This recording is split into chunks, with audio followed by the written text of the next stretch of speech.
Hello students, I am Jitendra Singh. Welcome to Anand institute YouTube channels. आज हम अपना जो है पार्ट ऑफ स्पीच वाला जो है टॉपिक स्टार्ट करेंगे, जो आपका बेसिक है ग्रामर का, जो आपके लिए बहुत ही यूज़फुल है। तो उसकी शुरुआत करेंगे। उससे पहले टॉपिक को स्टार्ट करने से पहले मैं आपको एक इन्फॉर्मेशन दे देता हूँ कि आप जो आज हम जो भी टॉपिक पढ़ेंगे उसका जो होमवर्क है, उसकी सारी जो जानकारी है आपको अपने आनंद जो इंस्टीट्यूट है अपना, उसका व्हाट्सअप ग्रुप जो बना हुआ है उस ग्रुप के माध्यम से जो है आपको सारी जानकारी होमवर्क की भेज दी जाएगी विथ पेज नंबर। तो आपको वो सारा होमवर्क जो है अपनी कॉपी के अंदर करना है। चलिए तो फिर आज स्टार्ट करते हैं अपना टॉपिक पार्ट ऑफ स्पीच। आज हम जो है आपके इंग्लिश के अंदर ग्रामर का सेक्शन शुरू करेंगे, क्योंकि आपकी जो बुक्स हैं वो सब अलग अलग है। इस बार एनसीईआरटी का कोर्स जो है वो लागू हुआ है, तो बुक्स हम बाद में स्टार्ट करेंगे। सबसे पहले जो बेसिक है ग्रामर का वो हम शुरू करेंगे। तो जो ग्रामर का सेक्शन है वो आज हम स्टार्ट करते हैं। तो ग्रामर के अंदर हम सबसे पहले जो अपना टॉपिक लेंगे वो है पार्ट ऑफ स्पीच वाला। अब पार्ट ऑफ स्पीच क्या होता है उसको हम देख लेते हैं। तो इसका मैंने हिंदी में और इंग्लिश दोनों के लैंग्वेज के अंदर लिखा हुआ है, ताकि आप इसको अच्छे तरीके से समझ पाएंगे। तो पार्ट ऑफ स्पीच, इसका सामान्य अर्थ शब्द भेद अथवा भाषा के अंग हैं।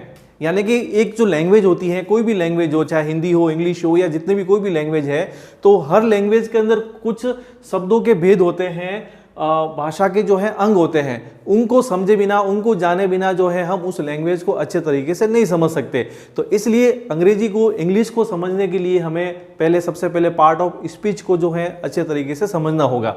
Let's start. तो सबसे पहले जो पार्ट ऑफ स्पीच है वो टोटली 8 प्रकार के हैं। अब इसके अंदर ये सारे मैंने लिखे हुए हैं यहाँ पे। तो सबसे पहले आपके आ जाएगा नंबर 1 इज नाउन, जिसको हम हिंदी में कहते हैं संज्ञा। आपने अच्छे तरीके से पढ़ा होगा या सुना होगा भी, संज्ञा किसे कहते हैं? किसी व्यक्ति, वस्तु या स्थान के नाम को हम संज्ञा कहते हैं। तो वही चीज यहाँ इंग्लिश के अंदर है और कुछ नहीं है। दूसरा है प्रोनाउन, यानी कि सर्वनाम। अब सर्वनाम किसे कहते हैं? जो संज्ञा के स्थान पर जिन शब्दों का प्रयुक्त करते हैं उनको सर्वनाम कहेंगे। इन सब के बारे में हम डिटेल के अंदर पढ़ेंगे, अभी थोड़ा मैं बेसिक आपको ऐसे ही बता रहा हूँ। फिर थर्ड है एडजेक्टिव, जिसको हम विशेषण कहते हैं। यानी कि जो संज्ञा या सर्वनाम इनकी जो विशेषता बताते हैं उनको हम कहते हैं एडजेक्टिव, जिसको हिंदी में हम कहते हैं विशेषण। फिर अपना फोर्थ आता है वर्ब, यानी कि क्रिया। कोई भी नाउन है या कोई भी है या जो शब्द है वो क्रिया क्या कर रहे हैं, उनमें कार्य क्या हो रहा है, तो उसको दर्शाने के लिए हम वर्ब का प्रयोग करते हैं, क्रिया का प्रयोग करते हैं। तो क्रिया के भी अलग अलग प्रकार होते हैं, जब हम इसको पढ़ेंगे तब देखेंगे इसको अच्छे तरीके से। फिर अपना नेक्स्ट आता है फिफ्थ एडवर्ब, जिसको हम कहते हैं क्रिया विशेषण। यानी कि इस क्रिया की विशेषता जो बताते हैं उसको हम कहेंगे क्रिया विशेषण। फिर आता है अपना 6 पॉइंट प्रीपोजिशन, जिसको हिंदी में कहते हैं संबंध सूचक अवयव। अब इसमें संबंध सूचक यानी कि ये जो संज्ञा सर्वनाम जो होते हैं इनका अन्य के साथ में जुड़कर जो है वो संबंध स्थापित करते हैं, उनको हम कहते हैं प्रीपोजिशन। फिर अपना 7th आता है कंजक्शंस, समुच्चय बोधक अवयव। तो ये भी किसी दो सेंटेंस को जोड़ने के काम में जो है उनका प्रयोग जो है वो किया जाता है, कंजक्शंस का प्रयोग। फिर आता है इंटरजेक्शन, 8वां जो अपना पार्ट ऑफ स्पीच है, इसको हम कहते हैं विस्मयादि बोधक अवयव। विस्मयादि बोधक, जिसमें किसी भी प्रकार का विस्मय यानी कि आश्चर्य होता है, खुशी होती है, मतलब मन के भावों को हम प्रकट करते हैं, तो वो आते हैं सारे आपके इंटरजेक्शन के अंदर। अब इनको स्टार्ट करने से पहले, अब सबसे पहले हम अपना टॉपिक जो है वो नाउन शुरू करेंगे, लेकिन इसको स्टार्ट करने से पहले हम सबसे पहले कुछ बेसिक बातें और देख लेते हैं। सबसे पहले हम देखते हैं काइंड्स ऑफ लेटर्स, यानी कि वर्ण के प्रकार क्या होते हैं। हर भाषा के अपने एक वर्ण होते हैं, जैसे कि हिंदी के अपने वर्ण हैं, वर्णमाला होती है पूरी, क्योंकि उसको समझे बिना जो है आप उसको नहीं पढ़ सकते। उसी तरह से इंग्लिश के अंदर भी लेटर्स हैं, वर्ण हैं, तो इनको हमें अच्छे तरीके से ध्यान, हालांकि आप अच्छे तरीके से जानते होंगे, लेकिन मैं एक बार वापस रिपीट करवा देता हूं। The English alphabet has 26 letters, यानी कि इंग्लिश के अंदर जो है टोटल 26 लेटर्स होते हैं। अब इनको 2 भागों में डिवाइड किया गया है। सबसे पहले हो जाएगा वोवेल्स, यानी कि जिसको हम स्वर कहेंगे, और दूसरे हो जाएंगे अपने कॉन्सोनेंट, जिनको हम व्यंजन कहते हैं। तो इन चीजों को आपको ध्यान में रखना है कि इंग्लिश के अंदर वोवेल्स कौन से होते हैं, क्योंकि जब हम आगे पढ़ेंगे तो इनकी आपको जानकारी होनी चाहिए। तो वोवेल्स के अंदर 5 वोवेल्स होते हैं टोटल इंग्लिश के अंदर, तो ये अच्छे तरीके से याद रखना। ए, ई, आई, ओ और यू, ये 5 जो है इंग्लिश के अंदर वोवेल्स हैं, और बाकी इन सब के अलावा जो बचे हुए सारे के सारे जो है वो हो जाएंगे कॉन्सोनेंट, यानी कि व्यंजन, जिसको हम हिंदी में कहते हैं। लिखा हुआ भी है रिमेनिंग ऑल, जो 21 वर्ड्स हैं, अल्फाबेट्स हैं, वो सारे के सारे जो है आपके कॉन्सोनेंट्स हो जाएंगे। तो ये चीजें आपको इसके अंदर ध्यान रखनी है। अब सबसे पहले हम फिर लेते हैं अपना वर्ड। शब्द क्या होता है, वर्ड क्या होता है वो देखिए। तो word is a group of letters, ये जो लेटर्स है इनका एक समूह है, वही है वर्ड। विच हैज़ मीनिंग, जिसका कोई एक अर्थ निकलता हो तो वो वर्ड कहलाएगा।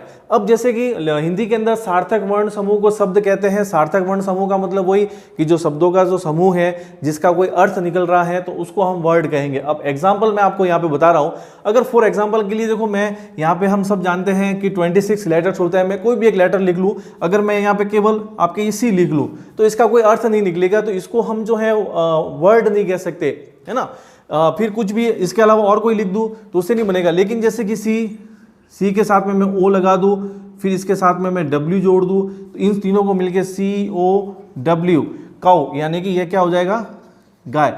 तो अब इनको मिलकर ये जो शब्द बना है तो इनका एक सार्थक अर्थ निकल रहा है, एक मीनिंग निकल रही है। यानी कि इनको मिलकर, अगर ये अलग अलग थे तो इनका कोई अर्थ नहीं निकल रहा था, लेकिन जब ये सब मिले और मिलकर भी जो है इनका एक सार्थक अर्थ निकल रहा है। और काऊ हो गया, काऊ को जिसको हम हिंदी में गाय कहते हैं, तो वो हो जाएगा वर्ड। यानी कि केवल ऐसे उठ पटांग सब जोड़ने से भी कुछ नहीं, लेकिन उसका अर्थ भी निकलना जरूरी है। ऐसा नहीं कि 26 लेटर में से कुछ भी आप लेके यहाँ पे ए लिख दो, एल लिख दो, बी लिख दो, ऐसे कुछ भी लिख दोगे और फिर आप कहोगे सर ये वर्ड हो गया। नो, ये वर्ड नहीं होगा। वर्ड कब होगा, जब उसका एक सार्थक अर्थ भी निकलना चाहिए तो वह वर्ड हो जाएगा। हाँ, अब हम शुरू करेंगे अपना सबसे पहला जो पार्ट ऑफ स्पीच का जो सबसे पहला टॉपिक है, नाउन, संज्ञा के बारे में हम सबसे पहले पढ़ेंगे।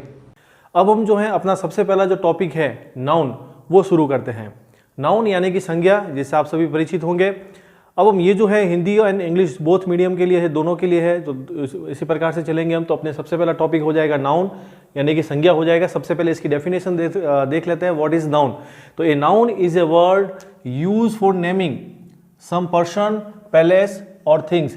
यानी कि नाउन क्या है, नाउन यानी कि संज्ञा एक वह शब्द होता है जो किसी व्यक्ति के लिए, सम पर्सन या किसी व्यक्ति के लिए, पैलेस या किसी स्थान के लिए, और थिंग्स या किसी वस्तु के लिए उसका प्रयोग किया जाता है। यानी कि संज्ञा क्या है, किसी व्यक्ति, वस्तु या स्थान के लिए जिस का प्रयोग किया जाता है वही संज्ञा है, वही नाउन है। अब इसके टाइप कितने होते हैं, तो there are 5 kinds of noun या 5 टाइप ऑफ नाउन्स। 5 प्रकार के जो है नाउन होती हैं, संज्ञा होती हैं। उनको स्टेप बाय स्टेप, 1 बाय 1 जो है हम देखते हैं। तो अपना फर्स्ट जो है वो है प्रॉपर नाउन, जिसको हम हिंदी में कहेंगे व्यक्तिवाचक संज्ञा।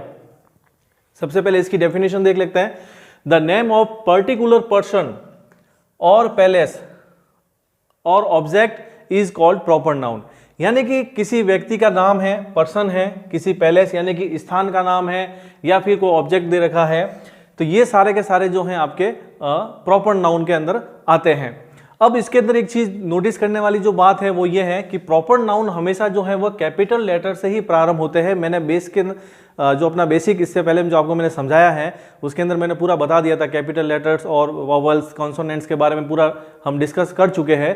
तो इसकी एक पहचान है, इसको एक आइडेंटिफाई करने का एक तरीका है कि जो प्रॉपर नाउन है वो हमेशा कैपिटल लेटर से ही जो है वो शुरू होते हैं। अब इसका एग्जाम्पल देख लेते हैं। जैसे कि मैंने यहाँ पे लिखा राम, सीता, तो इसके अंदर जो इसका फर्स्ट अक्षर जो है वो पूरा कैपिटल में लिखा हुआ है। यहाँ पे भी जैसे कि मैंने सीता लिखा है तो एस कैपिटल लेटर्स में है। Jaipur, India, the Ganga, the Himalayas etcetera. तो इस तरह से ये सब क्या है। अब जैसे कि इनको अगर देखेंगे, राम एंड सीता, ये क्या है, ये आपके आ जाएंगे पर्सन, ये पर्सन है, व्यक्ति के नाम है, तो ये हो जाएगी आपके प्रॉपर नाउन। अब जयपुर एंड इंडिया, ये जो है वो आ जाएंगे आपके पैलेस, ये पैलेस है। उसी तरह से द गंगा, द हिमालयाज, तो ये सारे इस तरह से जो होते हैं वो आपके आ जाएंगे प्रॉपर नाउन, व्यक्तिवाचक संज्ञा के अंतर्गत। फिर अपना सेकंड आता है टॉपिक कॉमन नाउन, यानी कि जातिवाचक संज्ञा। अब जैसे कि नाम से ही पता चल रहा है कॉमन, अब क्या है वो देखते हैं हम। They do not make sense of any one person और things, rather they make sense of the same type of object. इस चीज को ध्यान रखिएगा, same type of object, class of person और पैलेस।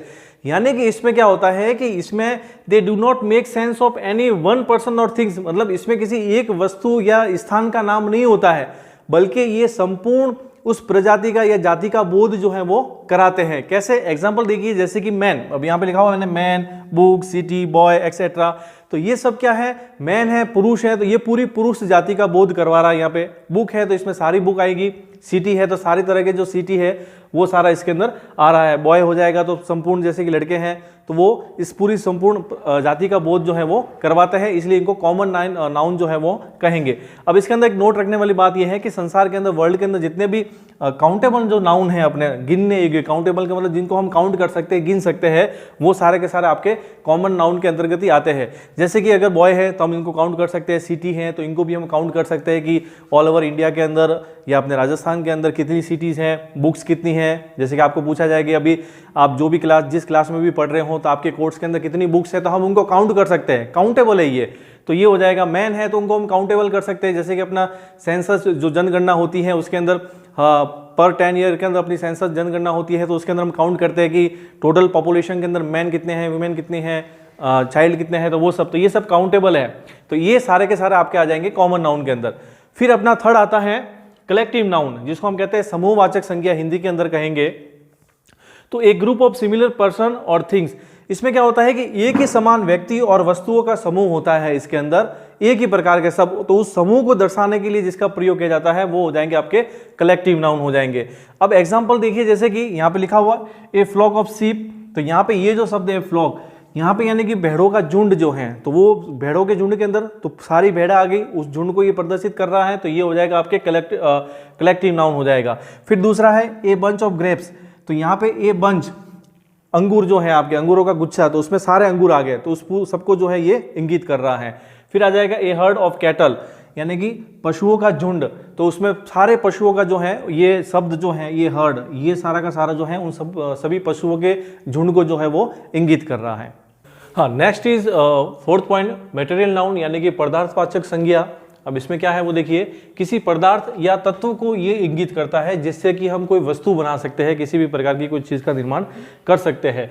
तो ये ध्यान रखना, मटेरियल जैसे कि नाम से पता चल रहा है, मटेरियल पदार्थ के बारे में ये इंगित करता है। फॉर एग्जाम्पल के ये गोल्ड, सिल्वर है, वाटर है, आयरन है, एक्सेट्रा, तो ये सारे क्या है, पदार्थ है, मटेरियल है, जिनसे किसी प्रकार की वस्तु का निर्माण होता है। तो ये हो जाएगा आपके फोर्थ टाइप का नाउन। फिर अपने लास्ट एंड फाइनल जो है एब्स्ट्रैक्ट नाउन्स, यानी कि भाववाचक संज्ञा। ये क्या है, यह किसी विशेषता, गुण, अवस्था, स्थिति, भाव आदि को इंगित करता है। यानी कि जैसा कि नाम से पता चल रहा है एब्स्ट्रैक्ट यानी कि भाव, ये भावों को प्रकट करता है। इसकी सबसे बड़ी, इससे पहले जो हमने 4 पढ़े थे, जो अपने 4 वाले जो नाउन्स है, उनके बारे में हम उनको देख सकते हैं, उनको छू सकते हैं, उनको गिन सकते हैं, लेकिन एब्स्ट्रैक्ट नाउन की सबसे बड़ी विशेषता है कि इनको न तो देखा जा सकता है, न छुआ जा सकता है, ना ही इनको काउंट किया जा सकता है। इनको केवल हम फील कर सकते हैं, महसूस कर सकते हैं, क्योंकि भाव है तो भावों को केवल महसूस किया जा सकता है। फॉर एग्जाम्पल के लिए जैसे कि ऑनेस्टी यानी कि ईमानदारी, तो ईमानदारी को हम, कोई ईमानदारी का कोई पैमाना नहीं होता, कोई स्केल नहीं होता जिससे कि हम उसको नाप सकते हैं, इसको केवल फील किया जा सकता है। ब्यूटी है तो इसको हम देख सकते हैं, फील कर सकते हैं। ब्रेवरी, बहादुरी है। हाइट है। चाइल्डहुड यानी कि आपका बचपन। हैप्पीनेस, खुशी। लव एक्सेट्रा, तो ये सारी चीज़ें क्या है, ये भावों को इंगित कर रही हैं, इनको हम महसूस कर सकते हैं, इनको गिन नहीं सकते, है ना। तो ये हो जाएगा आपके abstract nouns. Thanks for watching. जय हिंद, वंदे मातरम।